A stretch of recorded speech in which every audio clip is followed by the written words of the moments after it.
Correction de l'examen professionnel de spécialiste en finance et comptabilité 2017. Comptabilité, problème 3, tableau de flux de trésorerie, analyse du bilan et calcul d'investissement. Nous commençons avec le problème 1, tableau de flux de trésorerie. Vous avez des états financiers pour la société Fabrique SA. Donc, nous avons un bilan 2001-2002 et un compte de résultat. Pour pouvoir suivre de manière optimale, je dirais, la correction, il serait bon que vous ayez et le bilan et le PP sous les yeux.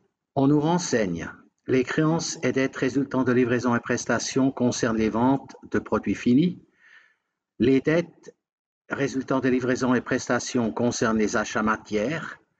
Le compte, ou disons les comptes de régularisation se composent d'intérêts courus et de loyers payés d'avance. Donc on parle ici des actifs transitoires, des passifs transitoires, ATPT. L'utilisation de provisions a été effectuée par paiement bancaire. L'augmentation de capital avec agio est intervenue par rapport en nature sous la forme d'immobilisation corporelle. Les immobilisations corporelles d'une valeur d'acquisition de 30 ont été vendues contre paiement bancaire. Les acquisitions d'immobilisation corporelle ont été effectuées contre paiement bancaire.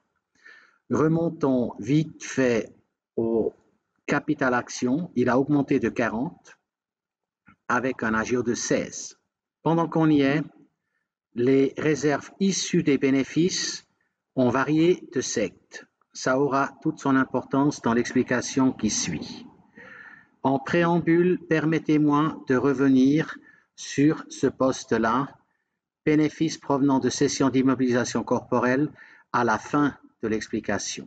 Donc, en matière de cash flow, on peut établir une règle, elle vaut ce qu'elle vaut.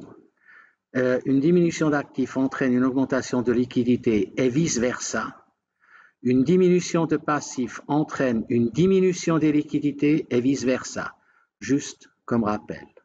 Si on commence avec les flux provenant de l'activité d'exploitation, aussi appelé cash flow d'exploitation, nous commençons avec le bénéfice de 26. Nous avons, on le trouve dans le PP bien sûr, nous avons des amortissements de 50 qui sortent effectivement du PP. Nous avons les provisions qui varient de 7. On commence avec une position à 13 et on finit avec une position à 6. Donc, nous avons une diminution de 7. Nous avons ici une diminution des créances des livraisons et prestations. On commence avec 80, on finit avec 75. Nous avons une variation de 7. Nous avons donc une augmentation. Nous avons diminué, d'après la règle, diminution des actifs, ça augmente les liquidités. Nous avons une augmentation des stocks matières. On commence à 28, on finit à 31. Donc, nous avons une utilisation de matière de 3, moins 3, donc ça diminue nos liquidités. Nous avons une augmentation des produits finis qui diminue également nos liquidités. On commence à 15, on finit à 21. Et les actifs de régularisation, donc les AT, finissent avec un solde de 3, puisqu'on commence à 15, on finit à 18.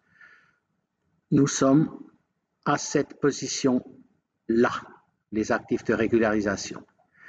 Maintenant, les dettes en provenance de livraison et prestations ont augmenté de 4, donc on a créé du cash, et les passifs de régularisation ont diminué de 1, on a passé de 3 à 2, donc on diminue à 1. Le bénéfice provenant de la cession d'immobilisation corporelle est de 4. On va revenir dessus, mais j'aimerais vous expliquer d'où ça vient, pourquoi ça se fait comme ça. Nous avons ici une vente d'immobilisation qui nous a été donnée. J'ai commencé par les corrections de valeur des immobilisations corporelles où nous commençons avec 190, nous finissons avec 220, donc une augmentation de 30 et j'ai décomposé ces 30. Il y a l'amortissement selon le PP de 50. On a un total de variation de 30. Donc, la correction de valeur de l'immobilisation vendue ne peut être que de 20.